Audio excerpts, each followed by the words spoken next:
Hai, Peace of Christ lovers, welcome back to our channel. Kembali bersama saya, Pastor Sarah, hanya di The Real Pastor Sarah and the Prophecies, Pastor Sarah Reaction Channel, Sarah FM. Kata hari ini, Christ is my Lord. Saudara, hari ini hari Rabu, tanggal 14 Desember 2022, saya ingin menyampaikan satu hal lagi yang terpenting, ya, tentang kebenaran Natal.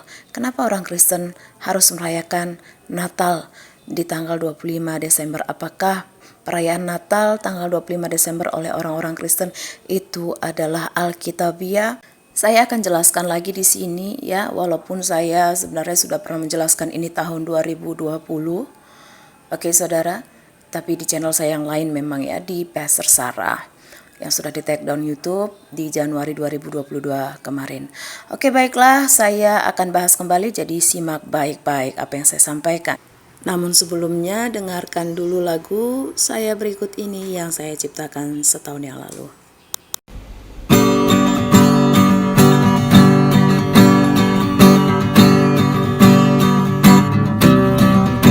Kamu bilang Natal itu nyembah dewa matahari, lo tuh ngomong pakai otak dasi. Dari mulai tuh Yesus mencuri keledai, nabi lo bajingan masa lo lupa sih?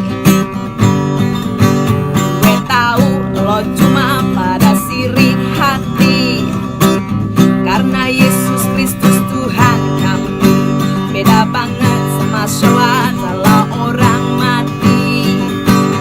Juga kitab lo fiksi, ya gak sih? Kamu bilang Natal itu nyembah dewa matahari, lo tuh ngomong pakai otak dasi. Dari mulai tuh Yesus pencuri keledai, tapi lo bajingan masa lo lupa sih? Gue tahu lo cuma pada sirik hati, karena Yesus Kristus Tuhan kami beda banget sama sholat salah orang mati. Juga kitab lo fiksi, ya gak sih? Hei Allah, kaum barisan sakit hati, kelihatan hidup lo kagak pernah happy. Mendingan lo semuanya dengar lagu ini, yuk nyembah Tuhan bareng kami. Puji kau Tuhan dengan sorak-sorai, tinggikan namamu dengan sukacita. Sebab kau Yesus Tuhan Raja Sang Penguasa, tulus sekarang dan selamanya. Hei Allah, kaum barisan sakit hati, kelihatan hidup lo kagak pernah happy. Mendingan lo semua dengar lagu ini, yuk nyembah Tuhan bareng kami. Puji kau Tuhan dengan sorak-sorai, tinggikan namamu dengan sukacita. Sebab kau Yesus Tuhan Raja Sang Penguasa, tulus sekarang dan selamanya. Tulus sekarang dan selamanya. Tulus sekarang dan selamanya. Baik, kita mulai ke pembelajaran kita. Kenapa orang Kristen merayakan Natal di 25 Desember? Benarkah Natal itu tanggal 25 Desember? Apakah perayaan Natal di tanggal 25 Desember itu adalah Alkitabiah? Well, banyak fitnahan tentang Natal yang dirayakan oleh orang-orang Kristen di tanggal 25 Desember oleh mereka kaum pagan, kaum penyembah setan, yang mengatakan kalau Natal itu adalah penyembahan dewa matahari, karena 25 Desember itu adalah hari lahirnya dewa matahari katanya, ya. Ada juga yang bilang kalau Natal itu tidak ada di dalam Alkitab, bukan perintah Tuhan Yesus Kristus, tidak tertulis di dalam Alkitab. Dan lebih parahnya lagi, ya saudara, kalimat-kalimat seperti ini bukan saja datang dari kaum penyembah pagan, penyembah setan, tapi dari mereka juga yang mengaku diri Kristen. Dan yang paling parahnya lagi, saudara, mereka mengaku kalau diri mereka hamba Tuhan atau pendeta. Parah, ya. Makanya wajar ya kalau kalian jemaat pun ikut tolol. Sama tololnya dengan pendetamu. Maka saya selalu bilang, jangan latah pengajaran. Hey, saya kasih tahu ya buat kalian orang-orang dungu para antikristus, mau tanggal 25 Desember itu hari lahirnya gorila kek, atau hari lahirnya kuntilanak kek, atau hari besarnya monyet berak dari langit kek, ya, nggak ada urusannya, nggak ada hubungannya dengan hari Natal 25 Desember yang dirayakan orang Kristen pengikut Kristus. Hello. Karena kita orang Kristen tidak merayakan hari lahirnya si Dewa Matahari, ataupun hari gorila, ataupun hari kuntilanak, apalagi hari besarnya monyet berak dari langit. Nggak ada urusannya sama kita, paham? Tetapi kenapa kita merayakan Natal di 25 Desember? Itu karena Alkitab yang mengatakannya. Mungkin kalian tolol ya, karena tidak pernah membaca Alkitab. Saya anggap wajar sih ya. Atau membacanya tapi tetap tolol. Nah itu saya bingung juga ya kalau udah sampai begitu.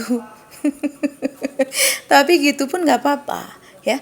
Saya akan coba menghilangkan ketololan kalian hari ini. Kebetulan momennya pas menyambut perayaan Natal. Walau sebenarnya saya sudah pernah menjelaskan ini 2 tahun lalu. Tahun 2020 di channel saya yang lama, yaitu Pastor Sarah, yang sudah di take down YouTube di Januari 2022 kemarin.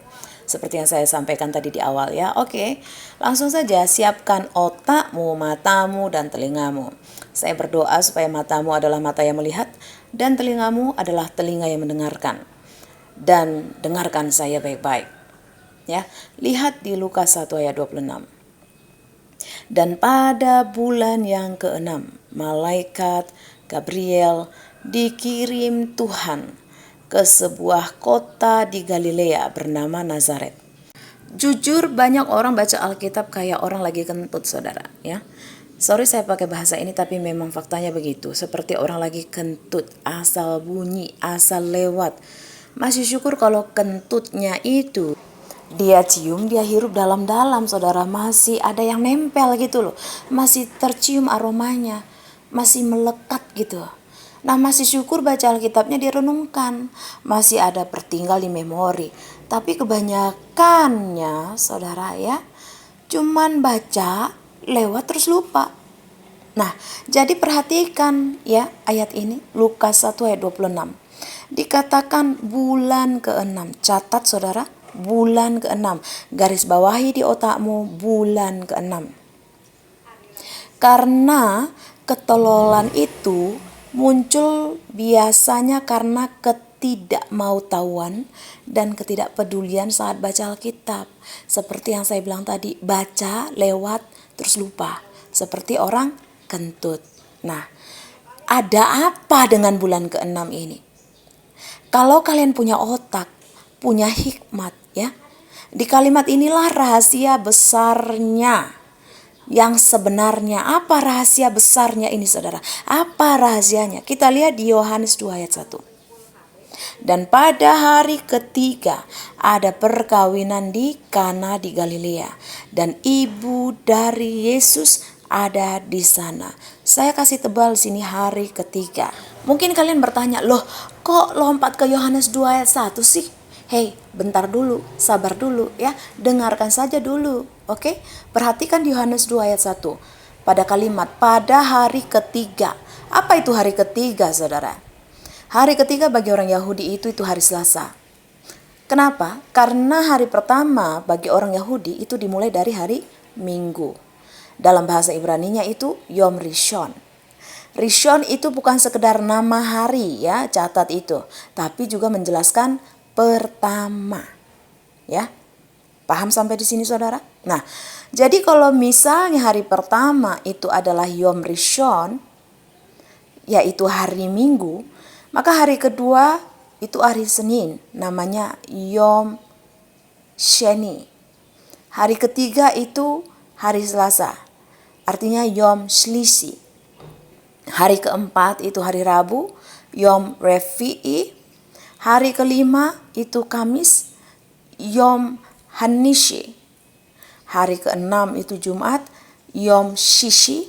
Hari ketujuh itu hari Sabtu, Yom Sabat. Ya, Jadi catat, hari Minggu adalah hari pertama bagi orang Yahudi yang namanya Yom Rishon. Hari ketiga itu hari Selasa, namanya Yom Shlisi. Nah, kembali ke Yohanes 2 ayat 1 tadi. Pertanyaannya, saudara, kenapa hari Selasa? Kenapa pada zaman itu banyak orang Yahudi selalu melakukan perayaan hari-hari baik di hari Selasa? Kenapa, saudara?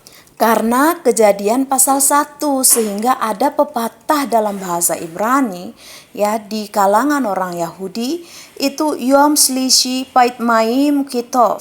Artinya hari Selasa yaitu hari ketiga 2 kali lebih baik.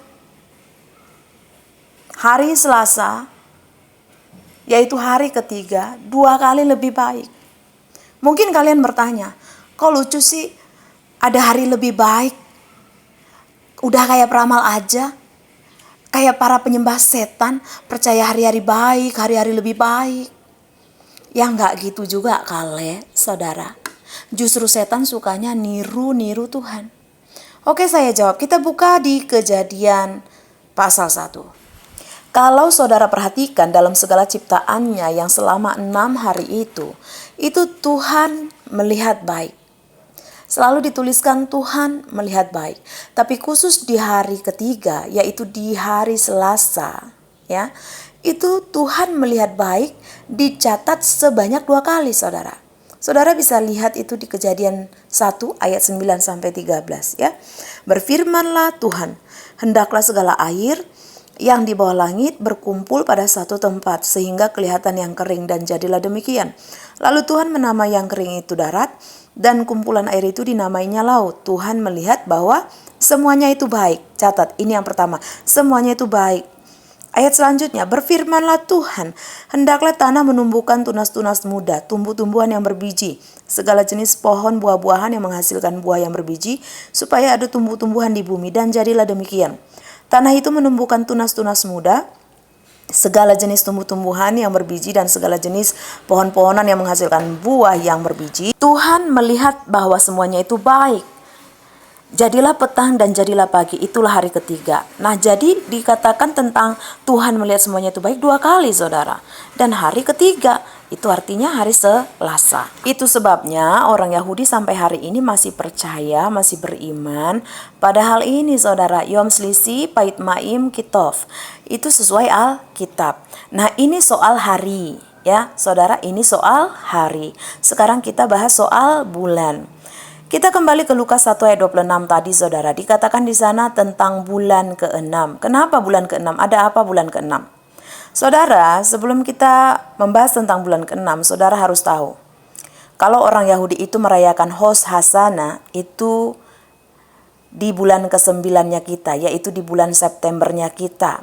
Bagi mereka Rosh Hasana itu adalah tahun barunya. Jadi kalau kita tahun baru itu Januari, kalau mereka itu Rosh Hasananya di bulan September, saudara. Karena Rosh Hasana itu adalah tahun baru buat orang Yahudi. Itu tahun barunya Yahudi. Ya, sama seperti kita tahun baru kita itu Januari. Kalau mereka tahun barunya itu justru di bulan Septembernya kita. Oke? Nah, karena Rosh sendiri artinya kepala, Shana itu artinya tahun. Shana itu tahun. Jadi kepalanya tahun. Itu di bulan 9-nya kita, yaitu di bulan September. Dan ini sampai hari ini, ya saudara. Perhatikan ayat ini, Lukas 1 ayat 26. Dan pada bulan ke-6 malaikat Gabriel dikirim Tuhan ke sebuah kota di Galilea bernama Nazaret. Dan baca ayat selanjutnya, ya saudara, ayat 27 sampai 28. Di situ Tuhan langsung bilang apa, saudara? Ya, langsung bilang apa? Lanjutkan ke ayat 31, saudara. Tuhan katakan melalui malaikat Gabriel, ya, pesan Tuhan, kabar baik itu. Kamu akan mengandung dalam rahimmu dan melahirkan seorang putra dan akan menamai namanya Yesus. Kan ini di bulan ke-6, ya. Catat ya, ini di bulan ke-6. Nah, coba kita hitung. Apa ini di bulan September? No. Karena kalau di bulan ke-6 artinya kita harus hitung dari bulan September, saudara. Karena Rosh Hasana, tahun barunya orang Yahudi, atau kepala tahunnya, atau bulan pertamanya orang Yahudi, itu jatuh di bulan September. Jadi mulai dari September. Bulan Januarinya orang Yahudi itu bulan September, saudara. Bulan satunya orang Yahudi bulan September. Oke? Nangkap sampai di sini, saudara? Paham ya? Kalau begitu coba kita hitung. Jika Maria dikatakan Tuhan melalui pesannya pada malaikat Gabriel bahwa Maria itu akan mengandung dan melahirkan seorang anak yang dinamai namanya Yesus, itu di bulan ke-6-nya orang Yahudi, itu artinya Maria mendapat pesan itu di bulan Maretnya kita, saudara. Kok bisa? Ya bisa dong, ya jelas begitu. Memang itu fakta, bukan tafsiran, saudara. Kenapa? Karena Rosh Hashanah atau tahun barunya orang Yahudi, bulan pertamanya atau Januarinya orang Yahudi itu jatuh di September, saudara. Jadi kalau September, Oktober, November, Desember, Januari, Februari, Maret, April, Mei, Juni, Juli, Agustus, ya saudara, itu 1 tahun, itu 12 bulan. Berarti kalau dihitung dari September, memasuki ke bulan Oktober itu berarti bulan pertama. Oktober ke November bulan kedua, November ke Desember bulan ketiga, ya.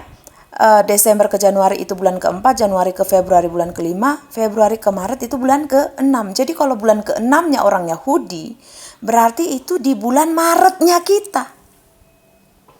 Ya. Berarti pada saat itu malaikat Gabriel mendatangi Maria dengan pesan bahwa dia akan mengandung itu di bulan Maret. Jadi kalau Maria hamil di bulan Maret, ya, di bulan Maretnya kita, di bulan Maret, dan orang kan mengandung selama 9 bulan dong, ya saudara. Artinya Yesus lahir kapan? Nah coba kita hitung dari Maret, saudara. Maret, April, Mei, Juni, Juli, Agustus, September, Oktober, November, Desember. Itu 9 bulan ya saudara. Coba kita hitung. Maret ke April itu 1 bulan. April ke Mei itu 2 bulan. Ini kandungannya ya. Mei ke Juni itu 3 bulan, Juni ke Juli 4 bulan, Juli ke Agustus 5 bulan, Agustus ke September 6 bulan, September ke Oktober 7 bulan, Oktober ke November 8 bulan, November ke Desember 9 bulan. Jadi pas ya 9 bulan. Jadi kalau Maria mendapatkan pesan Tuhan melalui malaikat Gabriel menjumpai dia dan mengatakan bahwa dia akan mengandung itu adalah di bulan Maret, ya, berarti 9 bulan lamanya kandungannya dan dia melahirkan itu di bulan Desember. Jadi pas saudara, Desember. Yesus lahir di bulan Desember. Sampai sini paham saudara? Paham? Dan ini bukan ngarang, bukan tafsir. Paham saudara? Jadi jelas ya, jelas banget malah. Kalau nggak nangkap lagi artinya kok memang betul-betul dungu, otakmu tuh rusak. Kalau udah kayak gitu ya saya angkat tangan saudara, nggak tahu lagi harus jelasinnya gimana.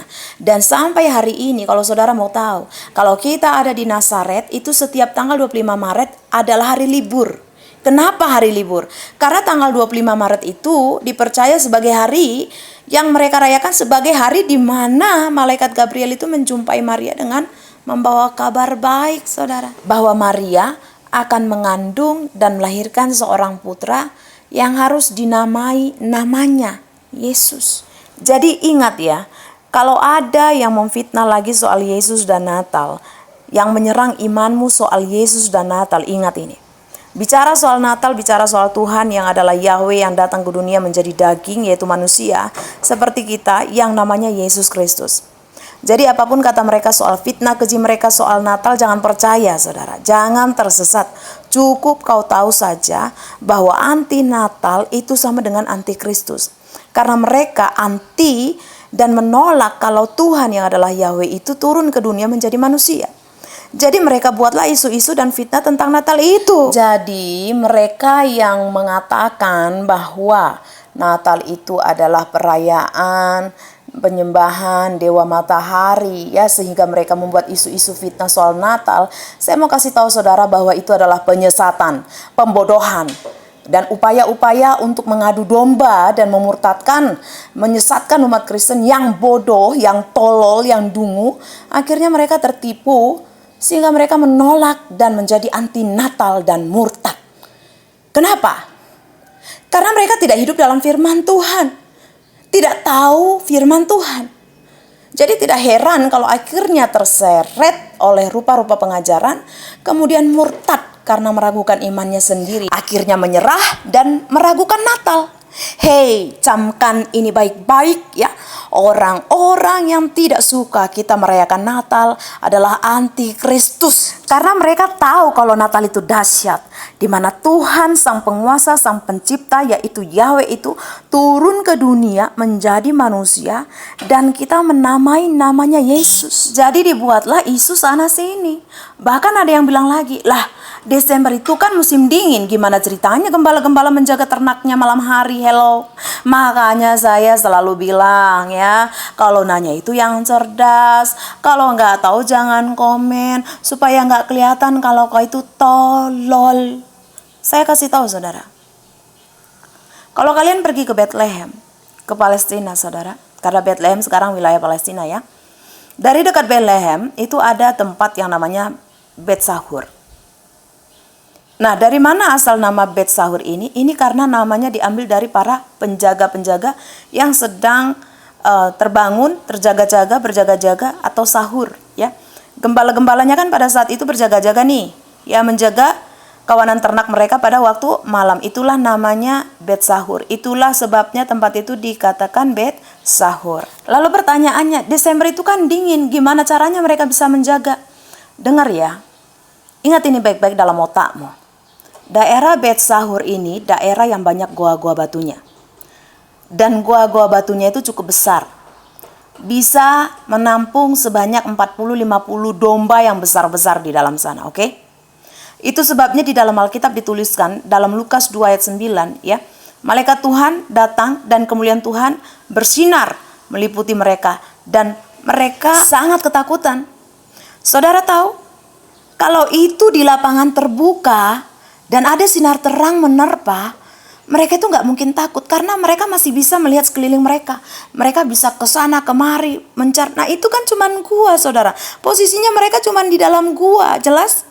Jadi kalau misalnya mereka di dalam gua dan itu terang itu muncul tiba-tiba, jelas ketakutan dong, karena mereka mau lari kemana lagi, saudara? Nggak ada yang mereka bisa lakukan selain ya cuman hanya di tempat itu saja, paham ya? Jadi mereka sangat ketakutan. Karena terang Tuhan itu langsung memenuhi goa dengan sangat bercahaya. Dan perlu saudara ingat juga hal ini. Salah satu goa di Bet Sahur yang sampai hari ini menjadi gereja itu cukup besar ya saudara. Goa itu mampu menampung 40-50 domba-domba ya yang besar-besar di dalam sana. Dan mereka menjaga di mulut goa itu sebagai pintu. Para gembala di mulut goa. Nah, di Lukas 2 ayat 10-11 dituliskan begini saudara. Malaikat itu berkata pada mereka, jangan takut, sebab sesungguhnya aku memberitakan kepadamu kesukaan besar untuk seluruh bangsa. Hari ini, ya, hari ini telah lahir bagimu juru selamat, yaitu Kristus, Tuhan Yahweh. Karena pakai Lord ya, itu Yahweh di kota Daud. Karena LAI ini menerjemahkan kata Allah untuk Yahweh itu pakai kata Lord. Makanya saya perjelas di sini saudara untuk memahami Tuhan yang di sini adalah Yahweh. Jadi dia itu Yesus Kristus, paham ya? Dia lahir di kota Daud. Haleluya, haleluya saudara. Alkitab tidak pernah salah dan tidak ada hubungannya Natal dengan penyembahan dewa matahari. Ingat itu baik-baik. Natal itu terlalu suci. Natal itu terlalu kudus. Jadi mulai saat ini stop menyesatkan dan disesatkan tentang isu Natal yang isinya pembodohan dan penyesatan oleh kaum anti-Kristus. Mulai saat ini saudara, kita kembali kepada the word of God, pada perkataan Tuhan. Karena sudah sangat jelas dalam Lukas 1 ayat 26 menuliskan pada bulan ke-6. Artinya bulan Maretnya kita, saat itu Maria mendapat pesan Tuhan kalau dia akan mengandung dan melahirkan seorang putra dan akan menamai namanya Yesus ya. Nama Yahweh itu Yesus. Jadi kalau Maria mengandung di bulan Maret, artinya dia melahirkan di bulan Desember, saudara. Itulah sebabnya kita merayakan Natal di bulan Desember.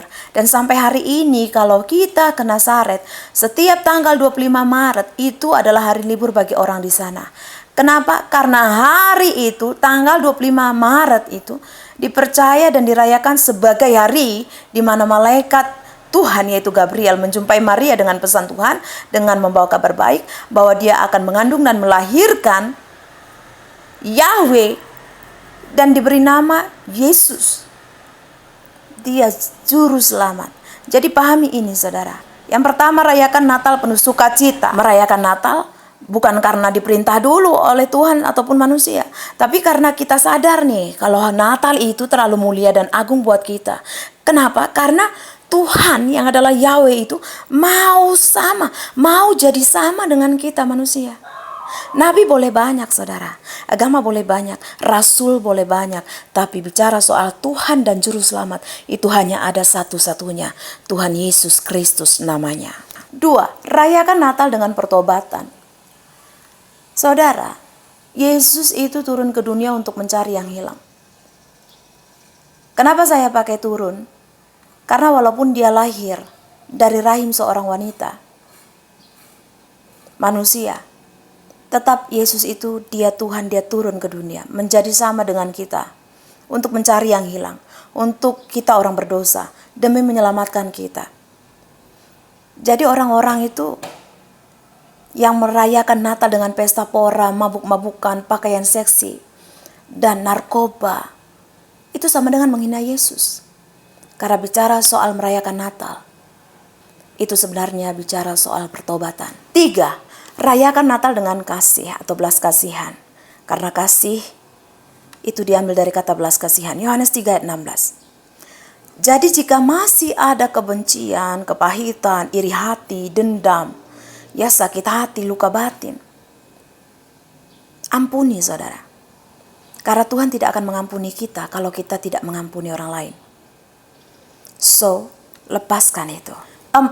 Rayakan Natal dengan melakukan sesuatu untuk orang-orang terbuang, orang-orang terhilang, orang-orang dalam penderitaan, orang-orang dalam kesusahan. Tetapi dicatat saudara, utamakan saudaramu, orang-orang yang seiman denganmu. Sadari kalau Tuhan itu datang untuk orang yang terhilang, terbuang. Bukan datang untuk kemuliaan atau untuk dirinya sendiri, bukan. Tapi dia datang untuk keselamatan kita.